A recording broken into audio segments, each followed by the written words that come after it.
Imagina esto, despiertas una mañana y descubres que el destino económico de tu país fue reescrito mientras dormías. No por tu gobierno, no por tu pueblo, sino por un puñado de hombres reunidos en una suite de lujo a miles de kilómetros de distancia. Fue 1985. En el Hotel Plaza de Nueva York, los líderes financieros de Estados Unidos, Japón, Alemania, Francia y el Reino Unido firmaron un pacto secreto que cambiaría el rumbo del mundo. Oficialmente lo llamaron el Acuerdo del Plaza, pero detrás de las cámaras no era un acuerdo, era una trampa. Una maniobra calculada para debilitar al dólar, manipular las monedas globales y hundir a una nación entera en una ilusión de prosperidad, un movimiento tan preciso que paralizaría la economía de Japón durante décadas y desencadenaría uno de los auges y colapsos más dramáticos de la historia moderna. Y lo más inquietante es que este mismo patrón podría estar repitiéndose hoy ante nuestros ojos. Por cierto, ¿desde qué parte del mundo estás viendo este video? ¿Y qué hora es allí ahora mismo? Me encanta descubrir hasta dónde viajan estas historias sobre dinero, poder y decisiones que han dado forma a nuestro presente. Antes de continuar, suscríbete y descubre cómo el dinero y la historia están más conectados con tu presente de lo que imaginas.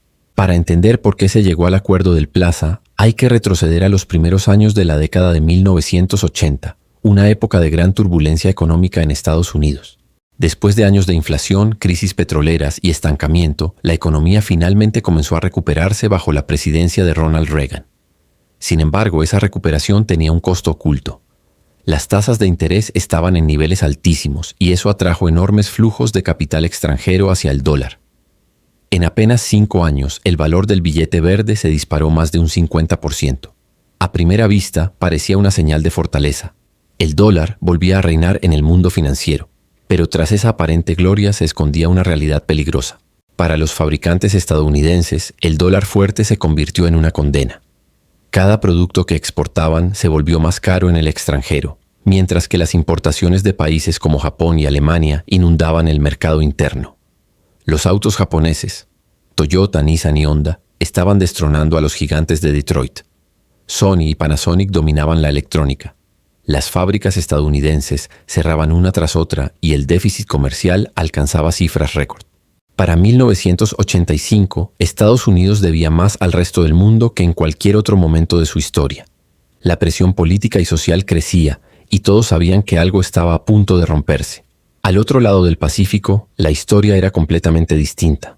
Japón vivía un auge económico sin precedentes. Su moneda, el yen, estaba subvaluada, lo que hacía que sus productos fueran irresistiblemente baratos en los mercados internacionales. Las exportaciones crecían, los superávits comerciales se multiplicaban y las reservas de divisas parecían no tener techo. Pero aquel éxito escondía una fragilidad inquietante. La economía japonesa dependía casi por completo de venderle al exterior, y especialmente a Estados Unidos. Desde Washington, eso era inaceptable. Los funcionarios estadounidenses comenzaron a acusar a Tokio de manipular su moneda para mantener una ventaja injusta. Y así nació el plan. Una estrategia tan elegante como despiadada, obligar a Japón a revaluar su moneda. Si el yen subía, sus productos se encarecerían y las exportaciones estadounidenses recuperarían competitividad. Pero Estados Unidos no podía hacerlo solo. Necesitaba convencer a sus principales aliados económicos para ejecutar la maniobra. El escenario elegido fue uno de los hoteles más exclusivos del mundo, el Hotel Plaza de Nueva York. Allí, entre copas de vino y discursos diplomáticos, se sellaría un acuerdo que cambiaría el equilibrio económico global durante las próximas décadas. El 22 de septiembre de 1985, ministros de finanzas y banqueros centrales de Estados Unidos, Japón, Alemania Occidental, Francia y el Reino Unido se reunieron en una suite privada dentro del Hotel Plaza en la ciudad de Nueva York. Allí, lejos de las cámaras y los micrófonos, firmaron lo que más tarde sería conocido como el Acuerdo del Plaza. Fue un pacto destinado a coordinar acciones para reducir el valor del dólar, y aunque se presentó como una muestra de cooperación entre aliados, en realidad fue un acto silencioso de presión. Japón, acorralado por la diplomacia estadounidense, aceptó con evidente incomodidad. En los meses siguientes, el impacto fue inmediato. El yen comenzó a apreciarse a una velocidad vertiginosa. En menos de 2 años pasó de 240 yenes por dólar a menos de 120.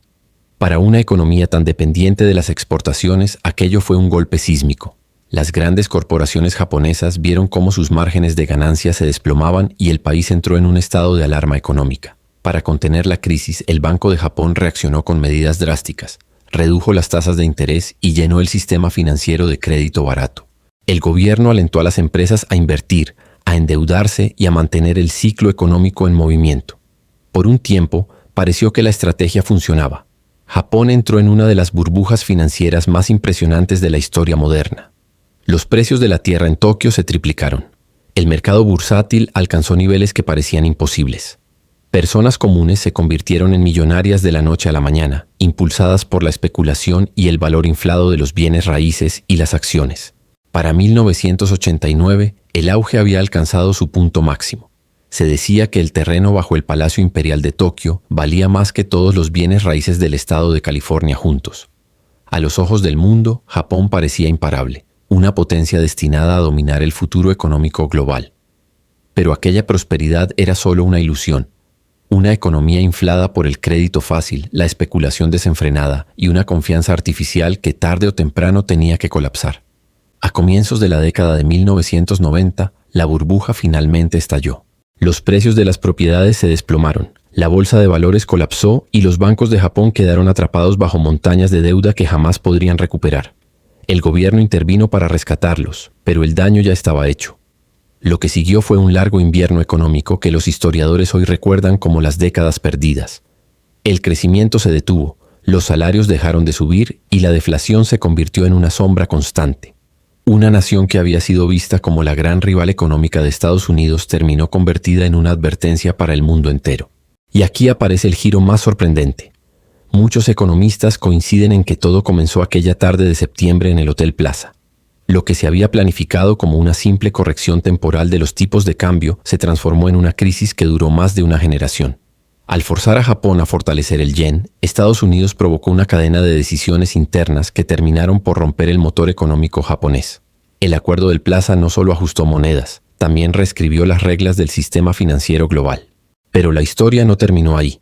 El mismo mecanismo que paralizó a Japón terminó regresando como un boomerang hacia Occidente. Cuando la burbuja japonesa se derrumbó, el país exportó su deflación al resto del mundo.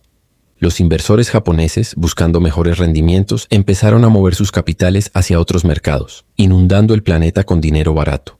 Las tasas de interés comenzaron a caer en todas partes y ese exceso de liquidez terminó alimentando nuevas burbujas en el mundo occidental. Desde el auge tecnológico de finales de los 90 hasta las burbujas inmobiliarias de comienzos del nuevo milenio. En otras palabras, el Acuerdo del Plaza sembró las raíces de los ciclos globales de euforia y colapso financiero que todavía seguimos viviendo. Lo más fascinante de esta historia es lo que revela sobre el verdadero poder detrás de las finanzas internacionales. Las naciones no solo compiten, también manipulan, negocian y se presionan entre sí en una guerra silenciosa donde los ganadores cambian con cada década. Y ahí surge la gran pregunta: ¿cómo pasó Japón, la superpotencia económica en ascenso de Asia, de ser el modelo a seguir a quedar atrapado en un ciclo interminable de estancamiento? ¿Qué lecciones puede extraer el mundo del Acuerdo del Plaza hoy, especialmente en un momento en que Estados Unidos enfrenta su propia crisis de deuda y desafíos monetarios que amenazan con reescribir una vez más el orden económico mundial? Profundicemos aún más. En los años que siguieron al Acuerdo del Plaza, la economía japonesa atravesó una transformación sin precedentes. La revaluación del yen generó una presión enorme sobre los exportadores, que durante décadas habían sido el corazón del crecimiento del país. Las automotrices, las empresas de electrónica y los fabricantes industriales fueron los más golpeados. De un momento a otro, las ganancias que provenían del extranjero se redujeron drásticamente. Las fábricas comenzaron a bajar su producción, los márgenes se estrecharon y el futuro se volvió incierto. Los líderes corporativos se enfrentaron a una decisión imposible: aceptar menores ganancias o encontrar una nueva forma de sostener el crecimiento. Eligieron la segunda opción, y esa elección marcaría el rumbo de Japón para siempre. Para compensar el daño, los responsables políticos apostaron por una política monetaria extremadamente flexible. El Banco de Japón redujo las tasas de interés una y otra vez, llevándolas a niveles históricamente bajos. Pedir dinero prestado se volvió más fácil que nunca. El crédito fluyó con abundancia y la economía se llenó de dinero barato. El efecto fue inmediato. Los precios de los bienes raíces comenzaron a subir de forma descontrolada. El índice bursátil Nikkei se duplicó y luego se triplicó en cuestión de años. La especulación se expandió como fuego sobre pasto seco. Inversores, empresarios e incluso familias comunes empezaron a convencerse de que los precios de la tierra y las acciones jamás volverían a caer. Los bienes raíces se transformaron en una obsesión nacional. Los bancos ofrecían préstamos gigantescos basados en valores inflados de las propiedades. Las empresas pedían prestado no para producir más, sino para comprar más activos. La economía dejó de crear valor real y comenzó a girar en torno a ganancias ficticias. En su punto más alto, se estimaba que el valor de la tierra en el distrito de Ginza, en Tokio, superaba el $1.000.000 por metro cuadrado. Japón había pasado de ser una potencia industrial a una economía dominada por la especulación. Era la financiarización en su máxima expresión. Y todo ocurría bajo la mirada de los mismos responsables políticos que creían estar salvando al país del impacto del Acuerdo del Plaza. A medida que avanzaba la década, las señales de advertencia comenzaron a hacerse evidentes. La inflación crecía, los precios de los activos se alejaban de la realidad y la sensación de prosperidad se sostenía solo por la confianza. Sin embargo, nadie quería detener la fiesta. Los políticos temían ser culpados por un colapso. Los banqueros disfrutaban de ganancias récord y los ciudadanos seguían comprando propiedades como si el auge fuera eterno. Era una ilusión de riqueza, un espejismo que parecía sólido, hasta que dejó de serlo. Para 1989, el índice Nikkei rozaba los 39.000 puntos, más del doble de lo que había sido apenas 3 años antes. Pero bajo esa aparente bonanza, las grietas se hacían cada vez más profundas. Las empresas habían acumulado demasiada deuda. Los bancos estaban sobreexpuestos a préstamos de alto riesgo. Y cuando el Banco de Japón decidió subir las tasas de interés para enfriar el mercado, todo el castillo de naipes comenzó a derrumbarse. En 1990, el índice Nikkei comenzó a caer. Al principio, muchos creyeron que se trataba de una simple corrección, algo pasajero después de años de crecimiento descontrolado. Pero las semanas se convirtieron en meses, y la caída se volvió más profunda. En apenas 2 años, el mercado de valores japonés había perdido más de la mitad de su valor. Lo que había sido una euforia colectiva se transformó en pánico. Poco después, los precios de las propiedades siguieron el mismo camino. La burbuja inmobiliaria explotó con una fuerza devastadora, borrando billones en riqueza que solo existía sobre el papel. Las familias que habían comprado casas en el punto más alto del auge quedaron atrapadas con hipotecas imposibles de pagar. Las empresas que habían pedido prestado con activos inflados comenzaron a colapsar. Los bancos se encontraron con montañas de préstamos que jamás serían recuperados. Así comenzó lo que hoy se conoce como las décadas perdidas de Japón, un periodo de estancamiento económico que se prolongaría durante más de 30 años. El gigante asiático, que durante los 80 había sido visto como una potencia imparable, entró en un ciclo de deflación, bajo crecimiento y envejecimiento poblacional que cambió para siempre su destino. El gobierno japonés intentó revertir la situación con todas las herramientas disponibles. Aprobó enormes paquetes de estímulo, gastó billones en obras públicas e inyectó liquidez al sistema una y otra vez. Sin embargo, los resultados fueron frustrantes. El crecimiento no regresaba y el daño psicológico se volvió tan profundo como el financiero. Una generación entera perdió la fe en la idea del progreso. Los jóvenes dejaron de invertir en acciones o propiedades, temiendo otra caída. Las empresas prefirieron acumular efectivo en lugar de expandirse. Y la deflación convirtió el ahorro en un arma de doble filo. Cuanto más se guardaba, más difícil se hacía pagar las deudas. Lo que comenzó como una decisión política en el Hotel Plaza terminó siendo una transformación social completa. Japón pasó del optimismo a la prudencia, de la ambición a la resignación. Mientras tanto, al otro lado del Pacífico, en Estados Unidos, las consecuencias fueron totalmente opuestas.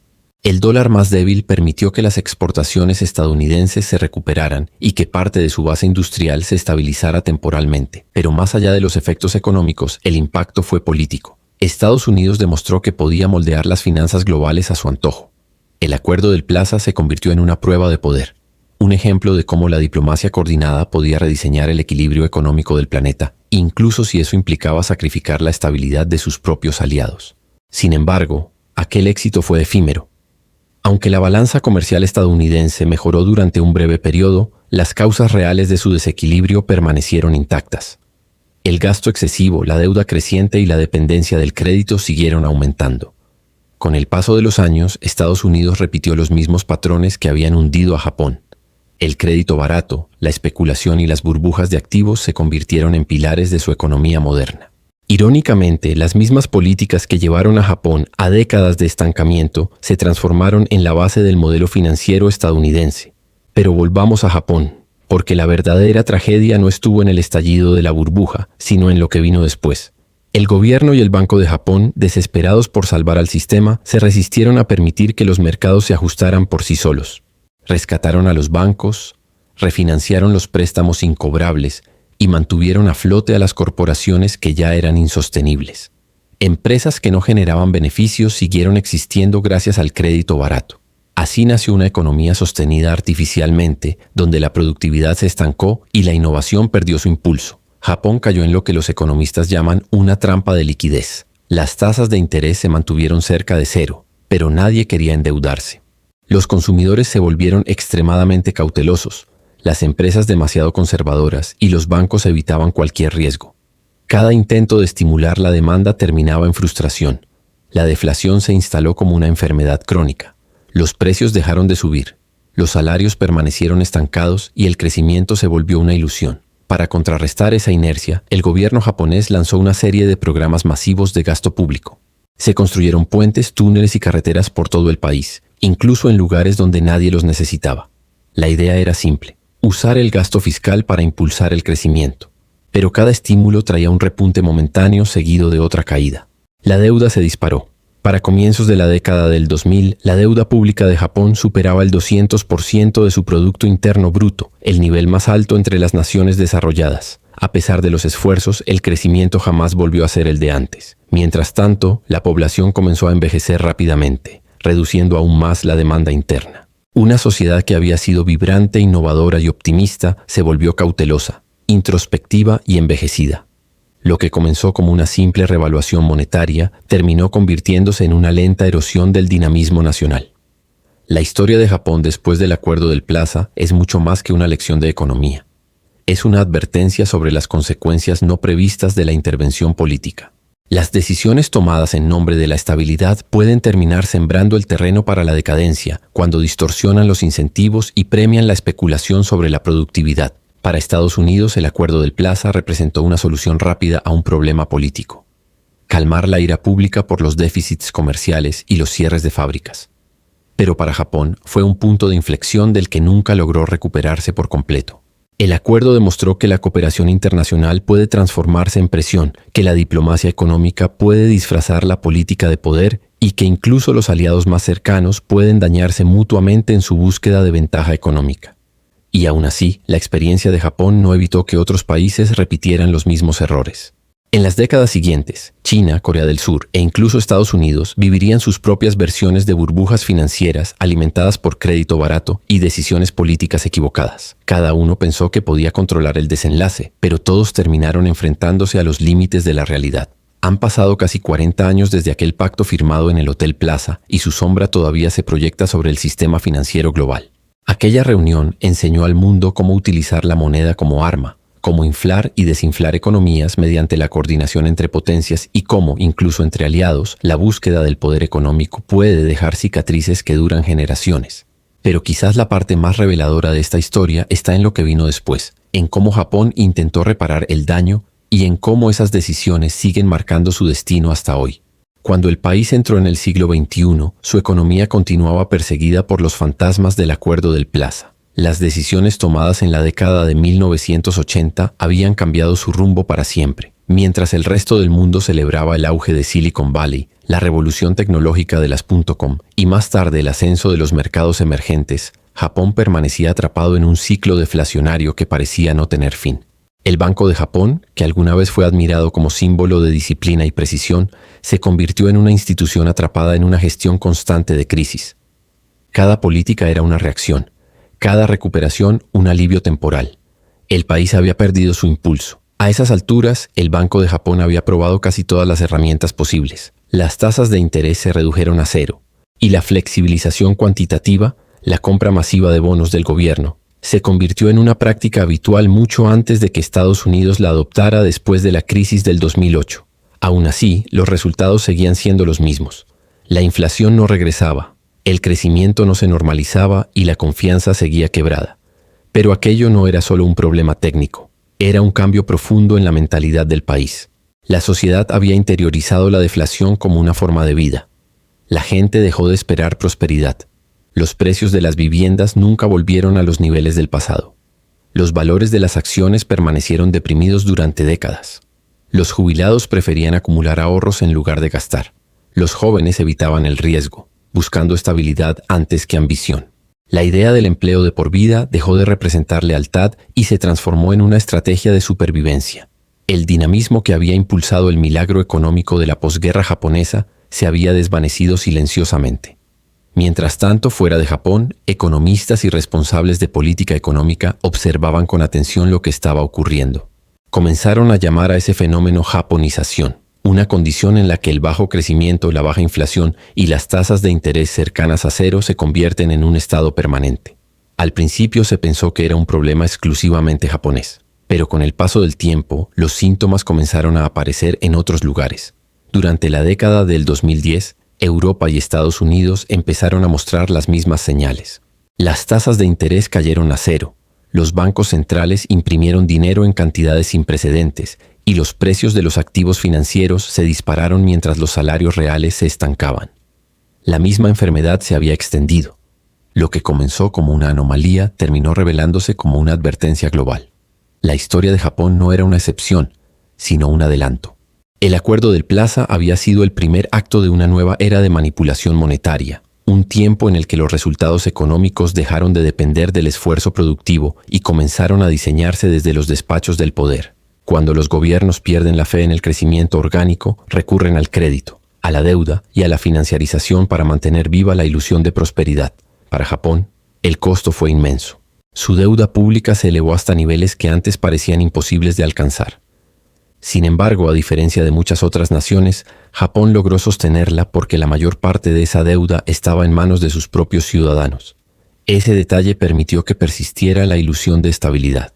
Pero bajo la superficie, el precio fue el estancamiento. Una generación entera, nacida después de la década de 1990, creció sin conocer lo que era vivir en una economía en auge. Las décadas perdidas se transformaron en una generación perdida. Y lo más sorprendente de todo es que la caída de Japón no fue el resultado de una guerra, una crisis política o una corrupción interna. Fue consecuencia de un acuerdo internacional creado en teoría para ayudar. El Acuerdo del Plaza había sido diseñado para corregir desequilibrios monetarios, no para destruir una de las economías más sólidas del planeta. Pero la combinación entre una apreciación forzada de la moneda y una política de crédito excesivamente fácil provocó una reacción en cadena que nadie pudo detener. Lo que comenzó como una maniobra técnica terminó reescribiendo el destino de un país entero. Y si observas con atención, las mismas dinámicas parecen repetirse hoy. La economía global vuelve a estar construida sobre los cimientos de la deuda barata y la estabilidad artificial. Los bancos centrales, desde la Reserva Federal hasta el Banco Central Europeo, manipulan las tasas de interés como si fueran las palancas de un gigantesco experimento financiero. Cada nación teme más a la deflación y a la recesión que a la inflación. Y esa obsesión ha generado políticas que recompensan la deuda y castigan el ahorro. Es la misma trampa en la que cayó Japón, pero esta vez a escala global. En un mundo tan interconectado, el alivio económico de una nación puede convertirse en el peso de otra. Cuando los gobiernos manipulan sus monedas o sus tasas de interés creyendo que están protegiendo su economía, en realidad están trasladando el problema al resto del sistema. El Acuerdo del Plaza dejó en claro que incluso la cooperación más bien intencionada puede convertirse en coerción. En 1985, los líderes japoneses no se opusieron a las demandas de Estados Unidos porque confiaban en su alianza, pero el desenlace reveló una verdad incómoda. En la diplomacia financiera, el poder casi nunca se reparte de forma equitativa. La ironía es que décadas después, Japón sigue siendo una de las economías más grandes del mundo. Su infraestructura, su tecnología y su estabilidad social continúan siendo admiradas en todo el planeta. Sin embargo, la chispa del crecimiento, esa fe colectiva en un futuro de expansión constante, jamás volvió del todo. Lo que Estados Unidos interpretó como un simple reequilibrio económico terminó siendo para Japón el inicio de una lenta y prolongada decadencia. Y para los inversores, economistas y responsables de política de hoy, la lección sigue siendo clara. Los ajustes artificiales en los mercados siempre tienen un costo oculto. Cuando los tipos de cambio, las tasas de interés o los flujos de capital son forzados fuera de su equilibrio natural, el daño a largo plazo supera cualquier ganancia inmediata. Cada intervención deja una cicatriz. Cada auge manipulado lleva dentro las semillas de su propio colapso. El acuerdo del Plaza suele recordarse como un acuerdo técnico, un éxito diplomático. Pero en realidad fue el inicio de un cambio mucho más profundo. El paso hacia una era de dominación financiera, donde las decisiones políticas comenzaron a reemplazar a la productividad como los verdaderos motores de la economía. Reveló cuánto poder podía ejercer una sola nación sobre otra sin necesidad de recurrir a la fuerza militar.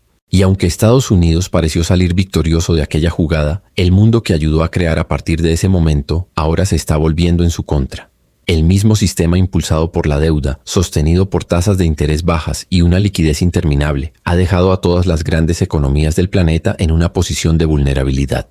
Al igual que Japón en los años 80, Estados Unidos ha construido su prosperidad sobre el apalancamiento y la confianza. Y como enseña la historia, ambos pueden desvanecerse de la noche a la mañana. La historia de Japón actúa como un espejo. Refleja lo que sucede cuando una nación cambia la vitalidad a largo plazo por el alivio inmediato. Muestra cómo incluso las economías más desarrolladas pueden perder su ventaja cuando la innovación es sustituida por la especulación.